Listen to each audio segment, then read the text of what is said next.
Hey, what's up? It's Jim, and today I'm going to talk about the film Princess Mononoke from 1997. And this continues my quest to review all of the films of Studio Ghibli, and this is Hayao Miyazaki's big, epic, very expensive, giant animated film. It's kind of his calling card showing that he was the biggest thing in Japanese animation. He kind of really already was, but this was the calling card that eventually became, or at least for about like 9 months or something, the highest grossing film of all time in Japan until Titanic came out and took its place, but then Spirited Away came and took that movie's place, so it kind of worked out, and showed the amazing storyteller Miyazaki had really become. This is a film really about environmentalism and industrialization and the environment and how humans and the environment could live together in harmony and the bad aspects of that not working out. This film takes place during the Muromachi period, which is approximately between 1337 and 1573 in Japan, and Hayao Miyazaki noted that this period of history in Japan had never really been shown on film before, and he wanted to do it obviously in more of a fantasy film, but he wanted to kind of combine the ideas that John Ford had, what you see in Irontown, the idea of having villagers and having your attachment to more than just a couple of characters, also based on various Japanese folktales as well, and combining that to make a big sweeping epic. This is really something that a director does after they've had some experience, they've had some success. They're going to make their giant big dream project, and you've been planning on doing a film like this since the, I think, 70s or the 80s, maybe late 70s, and he had always had this idea of this girl and this giant beast living in the woods, thus Sen or Princess Mononoke in this film, and he really wanted to make this giant epic conflict of a film. It was the longest wait between films after he had become more of a name. It was a big deal when it came out in Japan, obviously, because it was such a hit, and I think it really shows an evolution of his style as a filmmaker and as a storyteller that he'd want to take on such a big epic. I talk a lot about auteurism when it comes to Studio Ghibli, but this is like some Scorsese shit right here. I want to do my big epic. I've earned this. I'm a major filmmaker now. I want to make my big, almost like a John Ford type of movie. I'm ready for this. And Hayao Miyazaki showed that very well and showed how much of an amazing storyteller and an amazing animation director he could be. I think he had already really proven it, but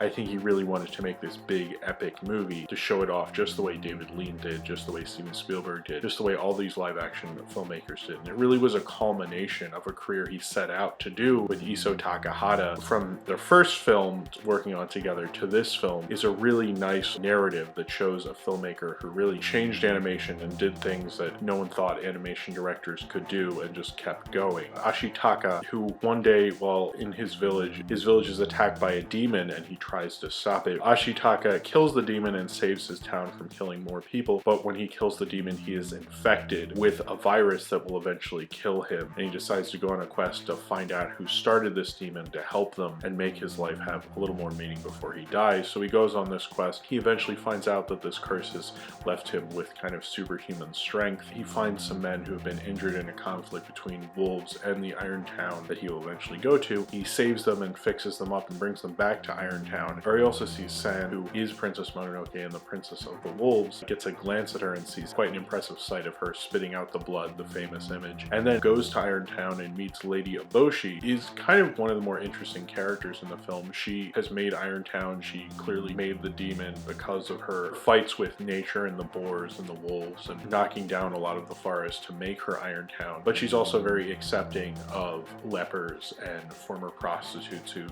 contracts she's bought so that they can be free and work a good job, and she's very accepting of people and runs a really good town that's fair to all these people. Ashitaka kind of is in the middle of all this, having a major crush on San, but also understanding what Lady Eboshi is doing, and seeing that conflict come to a head as Lady Eboshi wants to cut off the head of the deer god and use it to show that she has finally defeated the forest and can keep industrialization going. The interesting thing about this plot, and I don't think I described it incredibly well, is it is actually a very complicated plot. There's a lot going on. There's an amazing amount of speaking roles in this film. It's just ridiculous. It is a huge epic of a film. Unlike his previous films, which were a little more internal, a little more just about certain characters. This has a lot of characters, there's a lot of moving pieces, but when you're watching the film, you don't feel that. When you think of a fantasy film, there's a lot of moving parts, there's a lot of weird things to pronounce and weird things going on, and if you're making a film based in a fantasy world, a lot of times you can get lost in that, and it doesn't really work at all. It just kind of falls apart. You're watching, you're like, I can't get into this, I don't understand what any of this means. And Princess Mononoke has never and will never have that problem, because what Princess Mononoke does so well, and what Hayao Miyazaki does so well in this film, is he makes you understand all of it. That's not only because of his clarity as a storyteller, it makes you understand all of the conflicts and the characters and what their stakes are. This film, I wouldn't say has a protagonist and an antagonist. I almost think it has a protagonist in Ashitaka, but it doesn't really have an antagonist. Lady Eboshi kind of is. Princess Mononoke herself, I don't think really is. You understand all of the conflicts that are going on and how this conflict happened and why this is important to this person and what all these things represent. And it shows an evolution in a style that his first big film, I guess, was Nausicaa. He obviously did the Lupin the Third film before that, but Nausicaa and this kind of share a lot of similarities story-wise. What it does with having this conflict but understanding both sides. It's not simplified. When I think of Miyazaki, I always think about how it's an evolution of myself as someone who enjoys storytelling. When I was a kid and when I was younger, I could understand a story where there's a good guy and a bad guy, and I could get that, and that made sense to me. And not to say that that style is awful or wrong, but it almost feels like he has more respect for the audience. As he has evolved, he almost expects us to have evolved with him. And in Princess Mononoke, what you get, and which I think is really interesting and beautiful, is that he shows you all the sides of it. So you're not going, oh, this is the good side, this is the bad side. He doesn't make simple stories like that. He wants to make things complicated. He wants you to think about conflict in that way. He doesn't want you to think about conflict in a way like this is the way things should be and so forth. He does have the environmental message in it, but you also understand like what's going on with the wolves, what's going on with the boars, what's going on with the people in Irontown, with the samurai, and they all work, and you understand the conflicts within you. You understand what they're fighting for, and you understand why they feel this way, and it kind of makes you reevaluate conflict. This is so much more of a complicated film. It's so much more of a film that an older director does, and it shows evolution in that style that he started, but also with the environmental message. I've read in a lot of interviews that Miyazaki actually felt really depressed about the future of mankind, and felt that eventually we would probably end in some creepy nuclear dystopian future thing. And if you watch Nausicaa and Future Boy Conan, that's very evident. And that's really how he felt. But then when you watch a film like this, I think he almost understood those were emotions for a younger man. Those are very determined and very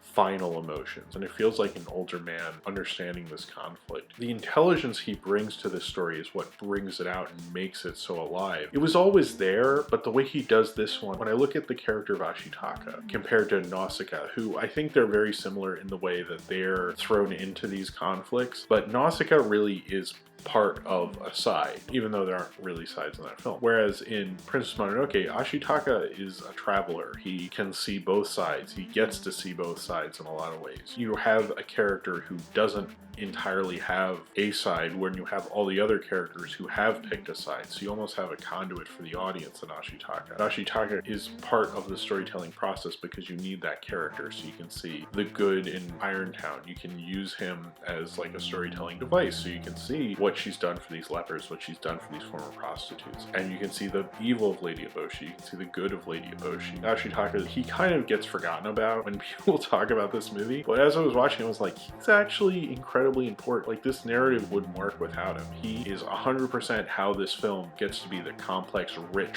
story it is. And I kind of really love that about that character. He is kind of like the Luke Skywalker role. He gets you through, he does a lot of narrative devices for you. He's like Captain Exposition, all that stuff. And the way he uses him shows how Miyazaki comes about his storytelling. He comes about life and thinks about life. And it's really an amazing thing to behold through that character. But the character of Lady Eboshi throws it in your face, the idea of an antagonist. That really Irontown is someplace that, as he's coming from more of a rural, more nature-driven, knowing the forest, being friends with animals, he could really hate Irontown. but he doesn't. He's not mellow in terms of like getting in fights and having a hate curse and shit like that. He is mellower in that he's able to listen to people. And through like this listening protagonist, he's really the protagonist, or at least the lead character, you really get all of that information so you can fully assess this conflict. It just shows a smarter, wiser old storyteller, which is kind of how I got introduced to Hayao Miyazaki and how most people did. This film was a huge hit in Japan. It actually made about $159 million. But then it got released internationally by Miramax because of Disney, and John Lasseter was a big proponent for getting this film released in America. And they made an incredible cast of voice actors, from Billy Crudup to Claire Danes to Minnie Driver as Lady Eboshi, and Keith David and Billy Bob Thornton. And they actually were going to release into a lot of theaters. They didn't, and supposedly there was a terrible test screening in Minnesota, and Disney decided not to go as forward with this film as they once were going to. They didn't really handle releasing it very well. Disney and Studio Ghibli never had a great relationship, but contractually they weren't allowed to cut anything. And when Harvey Weinstein, who's very well known for cutting things from movies, he was sent a katana by a producer of this film, Toshio Suzuki, with a note that said no cuts. But what Miramax did for Princess Mononoke and Hayao Miyazaki, getting it released in theaters, there were essays written about it. It made Ebert's top 10 list. It made so many top 10 lists. There were interviews with Hayao Miyazaki. Before Princess Mononoke came out, people kind of knew who he was. Totoro got a big video release a couple years before, but he didn't really start breaking into America the way he did until Princess Mononoke got its theatrical release. Even though Disney totally messed it up, didn't give it at the theaters it should have, even though they did a fairly good voice cast. I liked it at the time, but I'm kind of a dork and I prefer the Japanese track. And they even tried to not have the Japanese track on the DVD, but people complained. But then the DVD was a huge seller. It's also the first time I saw a Hayao Miyazaki film on the big screen, and it actually played at my local theater, the General Cinemas Towson Commons, which is right around where I grew up. And I remember seeing it, and at the time everyone told me this is his last film, he's retiring. Because of the success of this film, he ended up not retiring. In fact, I think he decided not to retire by the time this movie came out into America, but just kind of being blown away and being like, wow, that was an amazing epic. Eventually getting a bootleg that was in Japanese and rewatching it a million times, just thinking about how different the storytelling was and how much he loved nature. The only filmmaker I can think that likes nature as much as Miyazaki is probably Tarkovsky, like in Solaris. Every time I think of how he shows nature, especially in this film, he shows nature in such a glorious way. You kind of get lost in the forests of this film. And I just remember seeing that print and just being awestruck and really being taken to that movie, but it really obviously started an obsession and a love for Hayao Miyazaki. It was so different, but in a mature adult way that made me think. Everyone who hadn't seen him before went, whoa. The critics and the people who hadn't seen this film before were really blown away by it. The critics who actually knew Hayao Miyazaki actually all point out that it doesn't really have the love and care of characters the way his previous films did, which I agree with, because when I look at it, it's more of a plot-centric film from him. And it's a weird film to be introduced to Hayao Miyazaki towards, because I wouldn't call it like a gateway Hayao Miyazaki film, although it ended up being that, and amazingly so for so many people. I would probably recommend Porco Rosso or My Neighbor Totoro, and that to me is like a typical Hayao Miyazaki film. When I look at this film, it's a divergence from his usual filmography, but it's also very much him. There's often times in this film where I'm just so engulfed by the story. It shows such an amazing storyteller. Joe Hisaishi does kind of a more of a traditional score, leads it down that classical epic Hollywood path that it really has. You can tell he's maturing as an artist as well as Hayao Miyazaki is. I always look at this film as more of the top of his filmography, and I guess coming out the other end of doing this series and seeing all these films, I don't know if I put it as high, but I'm still blown away by the storytelling and I guess the balls to do something like this. It is an epic in the first degree, and it really started a period like this and Spirited Away, where he was just making big animated epic landmark masterpiece after masterpiece. It really set him apart. Oftentimes you can say he's very interested in European culture, he's very interested in all sorts of American culture, all sorts of cultures, but when he makes a film about Japan, he really comes alive, and there's a part of him that cares a lot more about nature in those films. Like look at this, or Totoro, or Spirited Away, or The Wind Rises. Like you really get a sense of the nature and the countryside of Japan, and Japan as a country. You kind of get a personal side to him. He ended up drawing like most of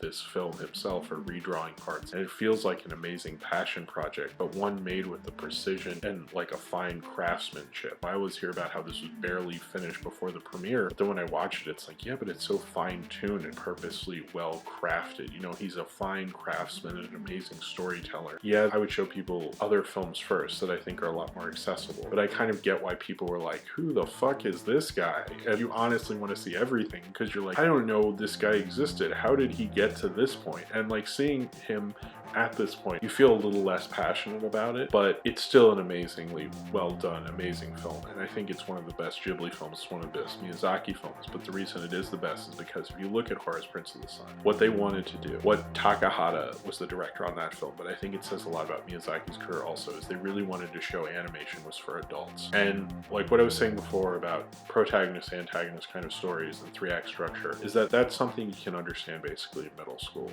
or elementary school. It's very easy to get. A lot of people don't like to go beyond that because it's comfortable, it's nice, it's easy to get. Hell, I'm gonna watch the Avengers again, I'm sure. But the point being is that you eventually need to grow up and evolve as a viewer and as someone who's taking in media. And they did that with animation. They came from Horace, Prince of the Sun could barely get released. And then with Princess Mononoke, Hayao Miyazaki made a film that was a huge hit that embodied all the things that they tried to do 30 years before. And it's kind of amazing. Hayao Miyazaki made one of those big masterpiece of storytelling and filmmaking type of films, but he did it with animation, and he showed that he could be a great animation storyteller. And I think that's what made Princess Mononoke this death-defying feat of animation and filmmaking. But I think Princess Mononoke was his amazing masterpiece. All his films are masterpieces, but I feel like this is like his amazing, passionate masterpiece that almost his whole career had been building towards. So if you have seen Princess Mononoke and you would like to talk about it, then comment below in the comments and subscribe if you would like to. Check out my Studio Ghibli reviews in the Studio Ghibli review playlist. Thank you very much for watching, and I hope to see you next time.